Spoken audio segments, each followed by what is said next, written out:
In this studio, I do have Andrew Kagwa, an arts and culture journalist with the Daily Monitor. He's not alone. He has the Operation Wealth Creation mobilizer with him, and that is none other than Mr. Edson Chiravira. He's here to acquaint us with the latest surrounding Operation Wealth Creation. Why has it veered into the music industry? We're talking about General Salim Saleh and what has been happening in Gulu, as we have seen some, countryside trotting of these artists going to Gulu to actually talk to the main man, General Salim Saleh. So how did Operation Wealth Creation morph into a stimulus package for the musicians in the music industry? That's why Edson Chiravira is here, and also Andrew Kagwa, to expedite more on this conversation. All right. Very good morning, gentlemen. Thank you for joining us. Good morning. Good morning. Indeed. Let me start with you, Mr. Edson Chiravira. Operation Wealth Creation. What is the mandate of Operation Wealth Creation? What are some of the activities you've been engaged in 2021, 2022, and beyond that? Thank you, our host today. Good morning, viewers. Indeed. My name is Edson Chiravira. I'm not familiar with talk shows since I do a lot of actions than words. So when I go astro, I beg that I'm pardoned. Yes. You're already on the ground? Yes. All right. So what have you seen on the ground as far as Operation Wealth Creation is concerned? Having said that, I go back to why I'm here. Why NRM shakes from the music industry? Well, like you all knows, that the music industry was one of the biggest victims of the COVID-19 here in Uganda. Indeed. It's our role as OWC to improve on the livelihoods of Ugandans, irrespective of the professional party, religion, etc. Now, this is what we seek from the music industry. The fact that the musician, we are not working for the past 2 years, we felt the need to engage the musician and help them improve on their livelihood amidst the pandemic. So this was never about COVID-19. You simply noticed as Operation Wealth Creation that, you know what, musicians are struggling so hard in this COVID-19 pandemic. Let's extend them a hand of help. All right. So talk to us about that. Continue. The music industry is a big employer. Because it can employ all the talented people. Yes, sir. We also want to make of the soft power of music to influence the population towards mindset change. Mindset change. Yes. All right. Operation Wealth Creation. But then what we want to know is, because what largely you've told me, Edson Chiravira, is what you're doing with the artists to help them alleviate the challenges that have befallen them in the last 2 years. But why did you choose the artists in that regard? Why do I choose the artist? What is there to gain by working with the artists? Because artists, they are more influenced. I see. They can change mindset of our Ugandans. That's why we came with artists, to help them. Yes, because they are influencer. All right, all right. Yes. Andrew Kagwa. Yes. What do you make of this? Operation Wealth Creation, before you know, the only thing we knew about Operation Wealth Creation, their mandate was that they were actually working to improve the livelihoods of Ugandans. But before we knew it, artists were trekking to Gulu. We saw that countrywide trotting to Gulu as artists clamored to get some kind of stimulus package. And they didn't go as one entity. They went as splinter groups. Whoever could get a chance to talk to General Salim Saleh was going to Gulu and so forth. So we were asking ourselves, under what prerogative was actually Operation Wealth Creation working to advance this help to the artists when you already have the Ministry of Gender, Labour and Social Development? Go ahead. You see, in the Daily Monitor tomorrow, we are running a story that questions. Okay, it's a story I did some time back, but because of the festivities and everything, it didn't run, so it's running tomorrow. And it's questioning if Uganda actually needed the Janzi Awards. You know, the Operation Wealth Creation had a lot of, a very big hand in the Janzi Awards. And before I did that story, even before I came here, one of the things I think I looked at was the Operation Wealth Creation website. And at least according to their website, when they were formed and up to now, their mandate is still improving the livelihood of Ugandans with a bias to agriculture. I thought that all those years later, and even almost a month after their involvement with the Janzi, maybe the website would be upgraded, maybe the website would say something else, maybe they would include the creative economy. Music, yeah. But at the moment, it's still, their mandate is still around agriculture. So when you ask me, Their prerogative under which they were operating to yes, advance under this which help. they are operating, trust me, I will tell you that I do not know, and I do not even know who actually is helping the industry. Are we getting the help from the man, or we are getting the help from the institution? And of course, what's the difference between the institution and the man? Because I mean, when you hear artists talking about Operation Wealth Creation, they talk about the man, then they talk about the institution. So if it's about that, I do not know. Though, I will take you back when it comes to the film, to the music industry. All right. Like I like the music industry so much, but I usually work with the film industry most. Maybe if I'm to talk about the creative economy, I will tell you that at the worst of times in 2021, a Ugandan film got to Netflix, and still at the worst of time, a Ugandan film got to Trace. Trace is also a collective of films, like they collect movies and stream them. A Ugandan film, Koni Order from Above, got on to Trace, and still within that time, at least we have 2 shows that are doing very well on Showmax. These are all 3 different streaming platforms. What I want to say is very many times people that do not seem to understand the creative economy believe they can think for us. Or I think when people think that we are magic, okay, we are magic, that's so true. Like, Indeed. we are very amazing people as creatives. So at times people think because we are magic, probably we do not exist, and maybe they should think for us. But what you're clamoring for is that if they come up with these ideas or conversations, you should be in that room as the entertainers or the artists vis-a-vis creatives. One, I cannot say I even understand the idea behind Operation Wealth Creation and music. I understand.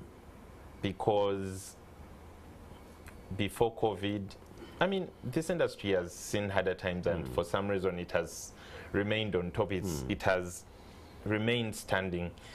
So even when COVID came into the picture, trust me, there were better ways to work with the industry. There were better ways without making artists trek.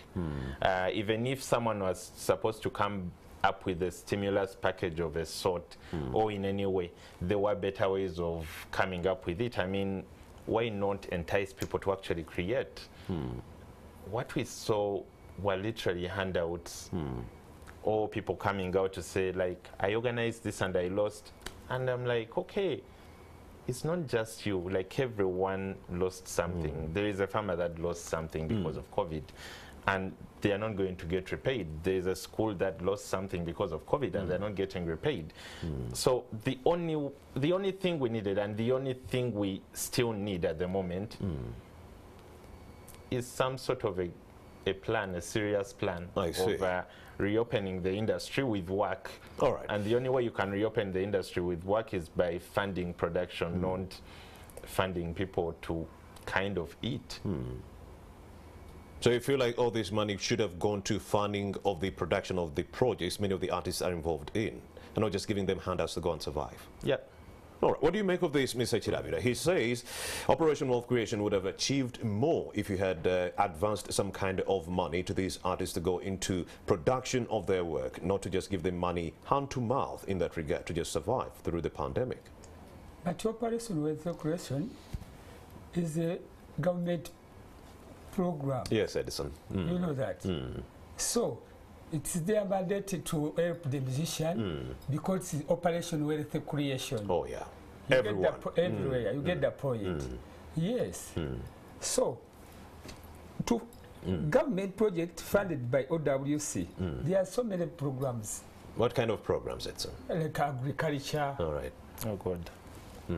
Agriculture, music industry, and it is other programs. Yes.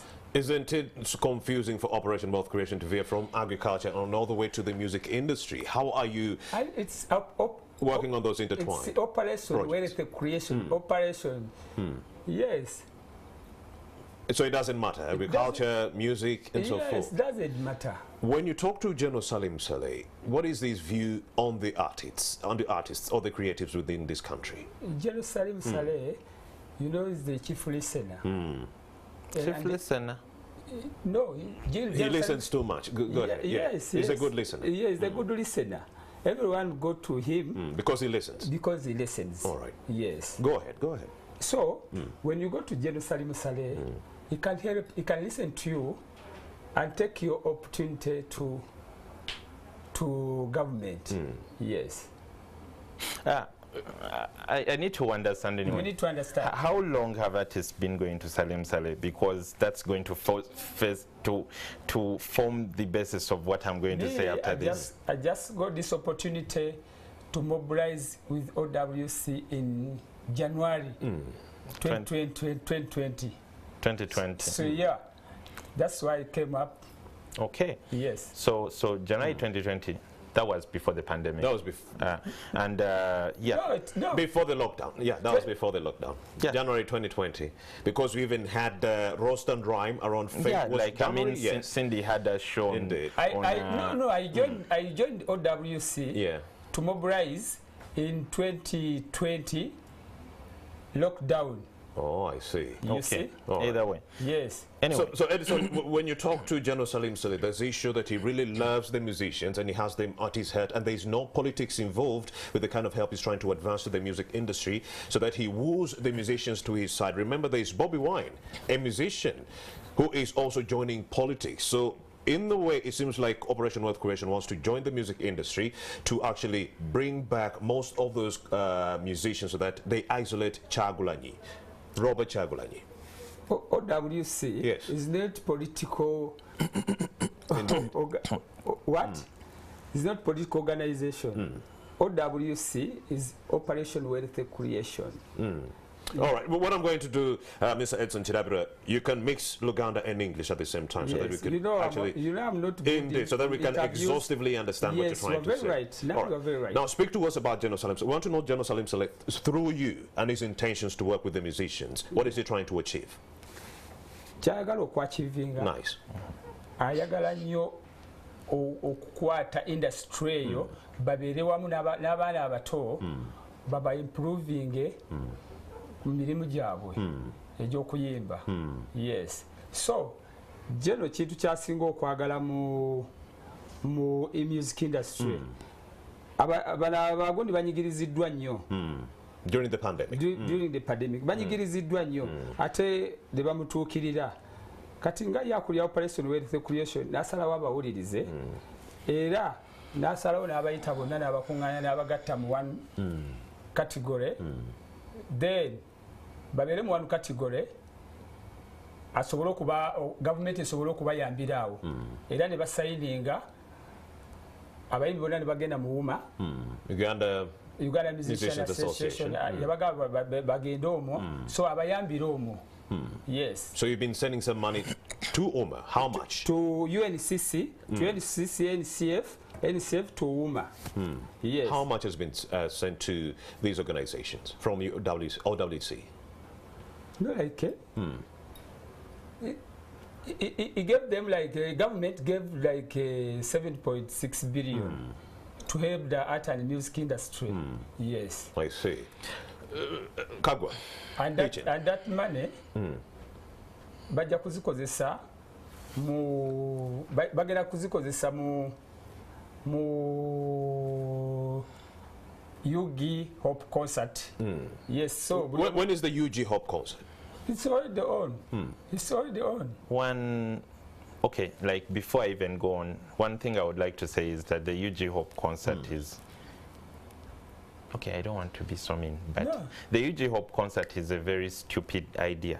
Talk to me about the UJJ Hope Concert. It is it's a very bad thing to think you can revive an industry with concerts. One, a concert can have as enough artists. Like right now I'm talking about the person that has worked with the industry in a very large way. Why? One of the reasons why I always come on this show and I keep asking for policies, for better things that work for the industry as a whole. Because when you're doing a concert, even if you say you're going to do 100 concerts, the biggest number of artists you can get on those 100 concerts could be 100 each. And 100 at each concert, that's about like 10,000 artists. And Uganda probably has more than 30,000 artists or even more. And Uganda doesn't only have one form of art discipline. Like we have artists, we have painters, we have filmmakers, like we have all these disciplines of art. So one of the reasons why I keep asking for better policies and not things like concerts, a concert is going to get, a concert is going to benefit a very small number of people.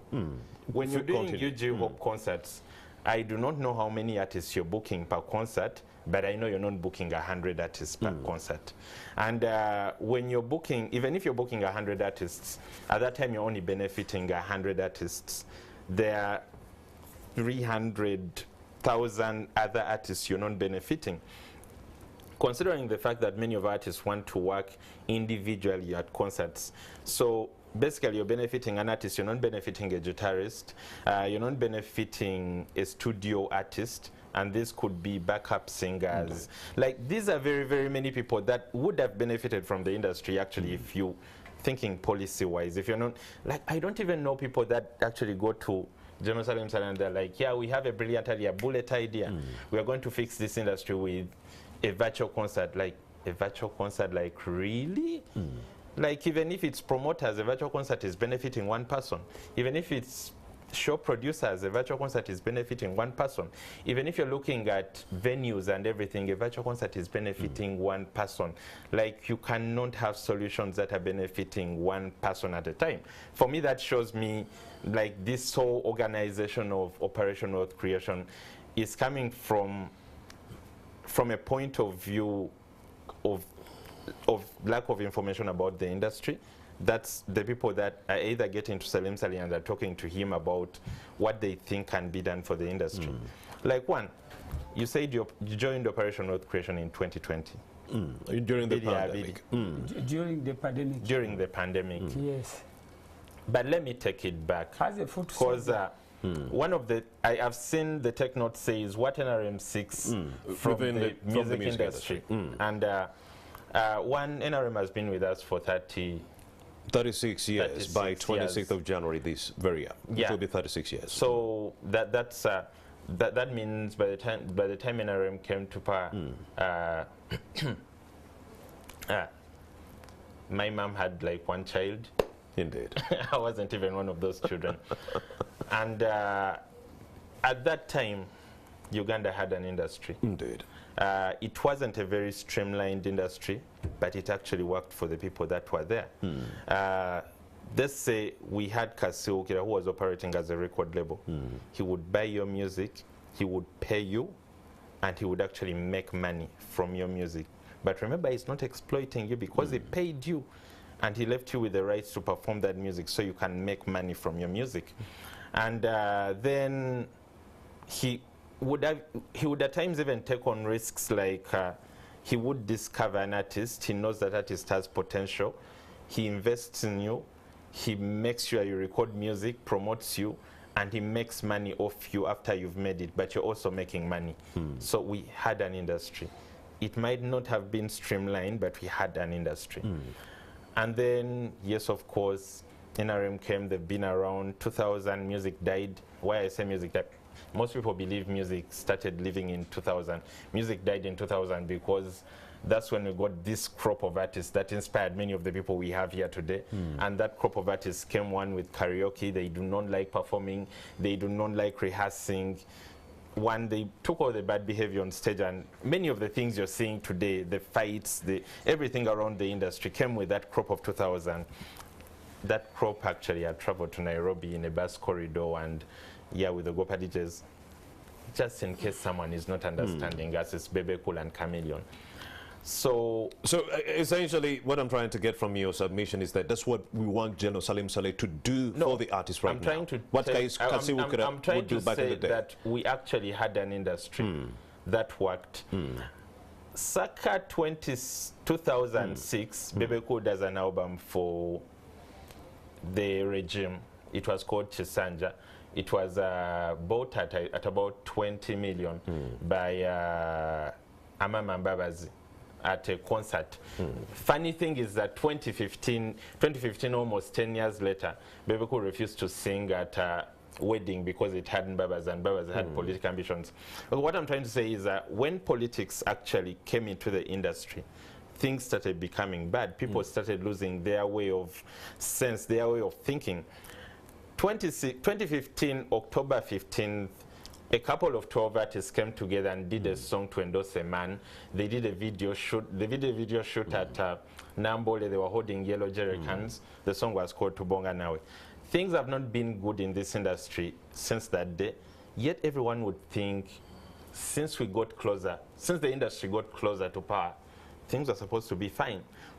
In between that time to date, we've had very many concerts that have been banned because probably someone doesn't like the message that's going to come out of that concert.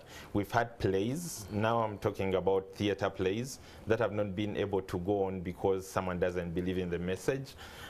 We've had poetry shows that have been cancelled because someone doesn't like the message coming out of that. So when people come out to dig us out of a ditch after 2 years, after literally raping us for all those years, like I don't even understand what they're trying to save. Are they trying to ensure that we are beggars? Because we had an industry before Operation Wealth Creation. So you're saying as the NRM got closer to the music industry under Kagwa, it died? Yeah. What do you make of this, Mr. Chirabi, Edson? It seems like he says when the NRM got closer to the music industry, it died. But for a fact, what we do know as Morning at NTV is that General Salim Saleh loves music, and he's watching right now. General Salim Saleh loves music so much. That's why he invited UNCC, NCF, and UMAS, so that they organize their government entity. And does he notice that NCF is a duplication of UNCC? Probably NCF is even operating illegally. I mean, I just had to say that. All right, and that is a story for another day. Yes. Of course, Edson Chirabira, go ahead. Yes. NCF is the one who handling music, not the OWC. I see. Just OWC, they have funds. They have funds, and it's the funds you send to NCF, then NCF sends the funds to UNCC, that is formerly National Theatre. The National Theatre sends it to UMA. To UMA, to the musician. All right. So he's saying the UJJ Hope Concert is not going to be actually alleviating the challenges of all the creatives in the country, because this is a whole conglomerate, and not only musicians who only sing. You're talking about the other creatives who also work on the other productions. So he says this UJJ Concert, virtual as it is, it's not only going to benefit so many, but so few people. Talk to us about that, the effect. But all domains, they are there in UNCC. All domains. Yes, all domains of music and art industry. They are all in UNCC, and OWC just gave UNCC the funds to help the musician. Edson Chirabira, Morning at NTV has also learned that General Salim Saleh, courtesy of the Operation Wealth Creation, you're working on a retreat where you're going to be calling on some of the entertainment journalists and also some of the people within this whole conglomerate to actually talk about advancing some of the skills to these people in that regard. Talk to me about this whole operation. How is it going to be working? How is it going to be working? You can mix. I can mix. Now, Operation Wealth Creation, yasanga nga waliwo bannamawulire abamu tebali gundi bulungi, tebali professional bulungi okugenda ku mpewo okyegedde. Abamu bava mu kaliyoki ng'erodo bwagambye, abamu bava mu kaliyoki, abamu bavaawa.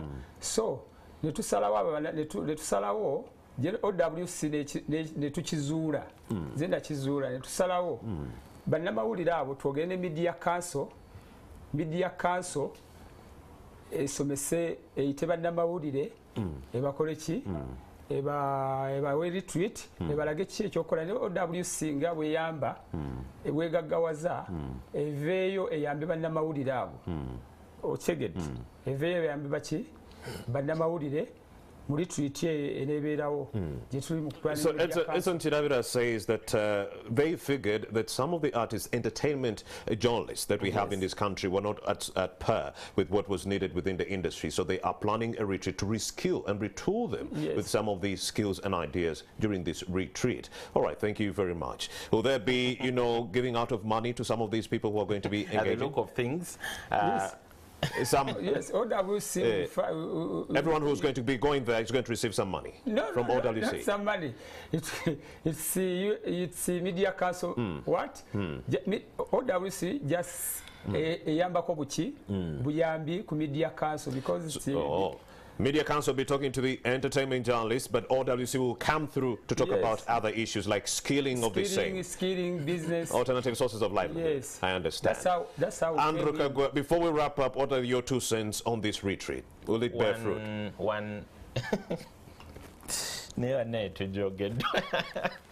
Okay. Is this retreat being planned for any other journalism beats? Are they doing it for political reporters, for sports reporters, agriculture reporters? Yes. Are they doing it for others, or they are just doing it for entertainment journalists? For others, but we start from journalists because journalists, there are more viewers. Journalists, journalists, entertainment, they have more viewers like in this pandemic. So we started to start with journalists, then we go in business, we go in politics, journalists, like that. Like, I know it's okay to be very ambiguous when it comes to artists, but it's not very okay to be ambiguous with journalists. Like, how did you see? Because I know Operation Wealth Creation is already working with a group of journalists. Like, I know there is a group of journalists that went to see Saleh sometime, or went to Gulu for some reason, and I can tell you, just spoiler alert, those are not journalists. Those were mostly. But this one, will be handled by Media Council, not OWC. Media Council is the one who organized that. What? You know, there are those entertainment journalists, Andrew Kagwe, that have been working on some gossip shows. You know, they've been losing the plot when it comes to talking about their presenters. Actually, we need to actually look for a better word for them because they are not journalists. So these are the people they are looking for to actually retool them with the skills so that they can actually be better people when it comes to reporting on their work. What do you make of that? That's very despicable. I mean, it's. That's why I keep talking about policy a lot, because you will retool those, and then others will come up and they will not know what to do. Like, all we need is just to enforce some professionalism in our job. Like that's all we need. We don't need someone telling people what to do. All we need is some professionalism on our job. No one has ever told me what to do. When I come to TV, I simply know that this is what I have to talk about. I simply know I have to prep. I know I have to do, because I'm professional. We do not need pampering people. All right, Andrew Kagwe, we've run out of time, but Edison. All right, warms my heart to know that you're still watching Morning at NTV. Absolutely. Well, I still do have Andrew Kagwe, an arts and culture journalist with the Daily Monitor. I'd like to talk about the latest within Scoop. The artists to watch out for in 2022. What do you know about an artist called Victor Rose? Another one called Unknown, and why are they making this list of people we should watch out for on in 2022? You have Pia Pounds, Zex Bilanjiranji, okay, do know that one, magazine. You have Jose Chameleon, you have the Young Voice, very great gentleman right there from Bunamoya area. All right, we also do have Rahma Pinky, who's trying to replace Sheba. Why would we be looking out for Rahma Pinky in 2022? Someone who's just making, I don't know, an introduction within the music industry. Like you see, what we do with that, because we do that list literally every year. All right. And our work is to get people into the new year, the artists they should look out for. Why we pick those artists is because we look at how they've been working, or how their management is trying to work with them as you get into the new year, or as the way they've been working when we have been finishing the previous year. Now, when you look at the artists on that list, like you have Azawi, Azawi, I think, has been one of the goes without an explanation. Has been one of the best branded artists when it comes to 2021. I hear you. Like today they will not mention Azawi and you do not know who Talk she about the is. music she has been doing. And She has been then she released crossing the full borders. album, and they're trying to push her across the borders.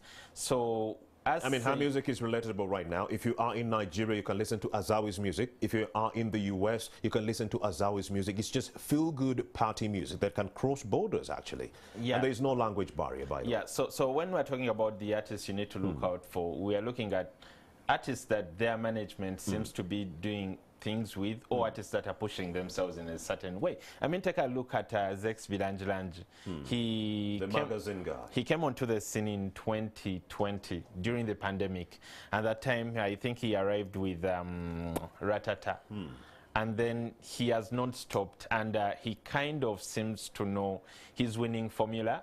He seems not to let the winning formula go. Then you have a person like Pia And Pounds. it's not succumbing to pressure to change, because Yes. it's not, you know, some artists come and start with a style. When they realize, well, it's not working out, they veer into another. That's so true. If I'm singing in English and not so many of our Ugandans are clamoring for the same, I'm going to start doing Chidandali then. That's so true. But he has stuck to his, you know. And then he has a relationship with his producer. You know, he works with Nessim. Nessim. And All right. he has not dropped that producer for anything. He has done literally all his songs. That explains the with consistency. Nessim. Yeah, Indeed. that explains the consistency. I saw you clamoring to go to Pia Pounds. Yeah. So Pia Pounds, you know, we have a problem of one-hit wonders in Uganda. Oh, yeah. This is the Tupate chick. Yeah, that's the Tupate. To end the Tupate. Yes. All right, go ahead. So Pia Pounds has been on the industry for a very long time. Has she? Most people know Pia Pounds for her Instagram pictures than they know her for the music. So if I'm not on Instagram, I do not know who Pia Pounds there are is. chances you have no idea who Pia Pounds is. But then in 2020, she released a song to Pate and it failed. So Later on, somehow, some man who was having his beer and a good day records a video when he's singing to Pate. I think he was also high. And the song becomes a meme. I mean, the video becomes a meme, and before you knew, everyone was singing to Pate. So the song came from a meme to a Ugandan hit.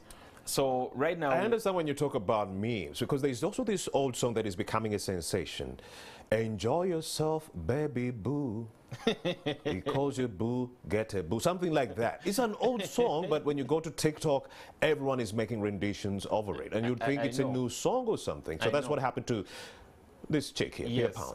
and it wasn't the first time actually this was happening. In Nairobi, it happened with Femi One and Majors Tunawezana, I think. Yeah, Tunawezana. Yeah. It became a hit after someone did a couple of videos when they are singing to it, and before you knew, the song was an East African hit. So in the same way, we hope she's not going to fall off the radar. We hope she's going to pick herself up after Tupate has been a hit, one of the biggest songs of 2021. We imagine she's going to pick herself up and give us more hits. And you believe 2022 is her year?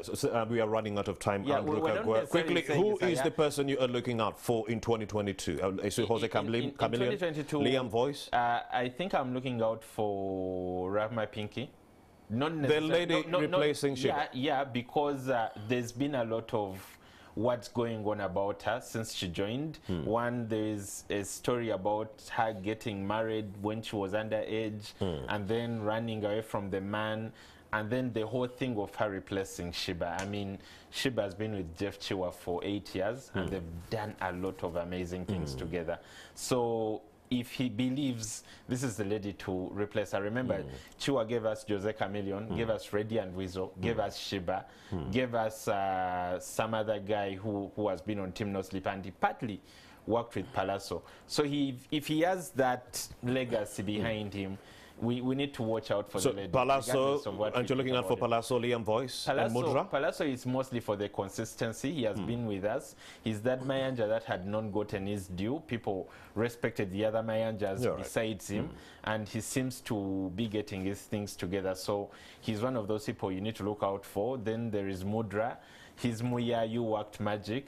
Of course, Liam Voice, Victor Rose, and unknown. Those are very good they are good vocalists and they're good to look out for. All right. Andrew Kagwe never disappoints every Friday day. Look out for his interactions right here on Morning at 10 TV. And of course, we shall expand more on this conversation. That is on Friday of next week. But then grab yourself a copy of the Daily Monitor, only 2,000 Uganda shillings. Go to page 19. That's where you can get this list of individuals who are actually clamoring to take over 2022.